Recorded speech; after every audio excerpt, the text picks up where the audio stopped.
Okay, let's go over a few things. Basically, I want to cover the topic of evolution.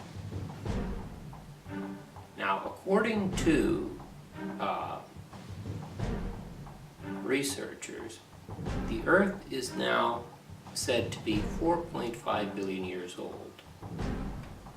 But if we look at the fossil record, what we will find is that planet Earth, supposedly back in the 1800s, was only about 200 million years old.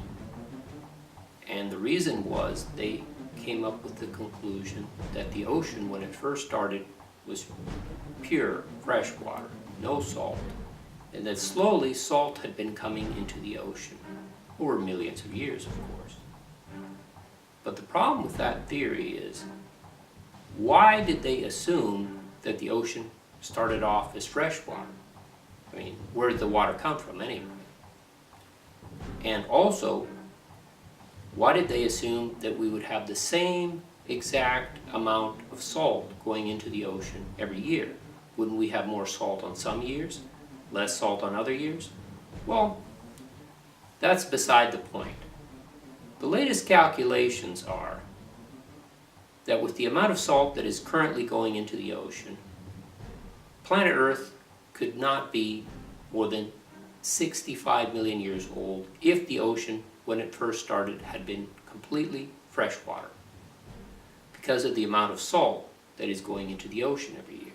Now, you might say, well, maybe in the past only half as much salt went into the ocean. Okay, so we're going to say, okay, maybe 120, 130 million years old. That would be it. You don't get anywhere near a billion, ever. And the problem with that is, there aren't a lot of methods of taking salt from the ocean and moving it to land. You might say, well, what about a tidal wave? Well, that would be one method. Also, you might have wind that might take some salt particles and deposit them on land, but mostly it's one way. Salt goes from land into the ocean. And then what we have is evaporation, and then the water falls again on land and it brings more salt into the ocean over and over again. So we don't really have a good mechanism for how we would have the salt going back to land. Scientists really haven't thought about that, and they don't even talk about it. What they do is they just make fun of people who bring it up.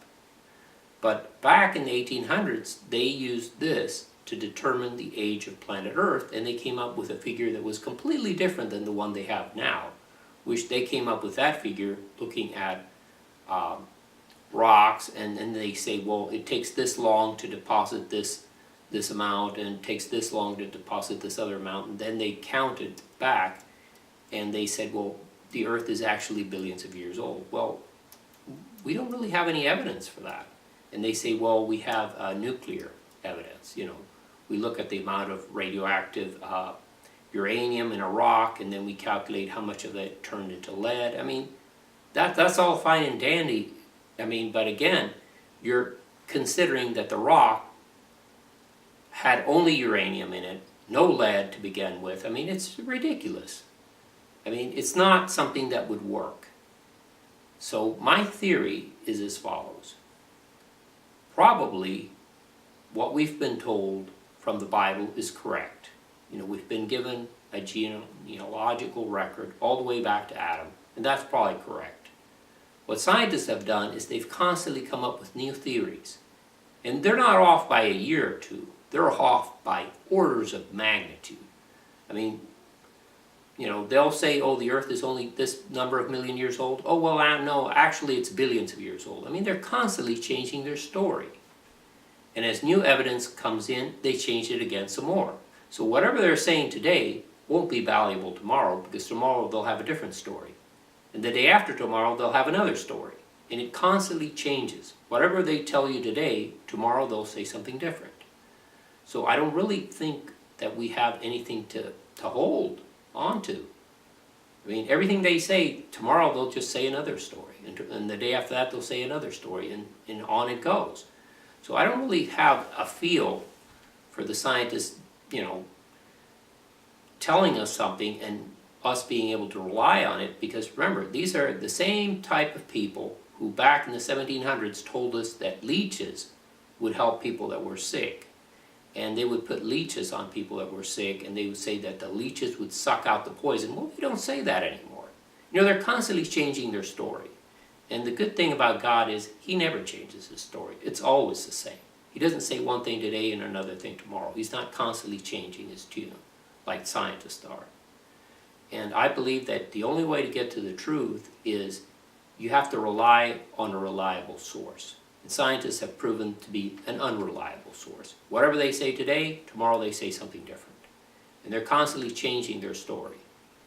And one thing that I remember a cop told me was, if somebody constantly changes their story, that's usually a sign that they're lying to you. And that's what I believe scientists are doing, is they're lying to us. Now they say the Earth is billions of years old. In the future, who knows what they'll come up with. It doesn't really matter what they'll come up with, because it'll be another story. They constantly keep changing the story.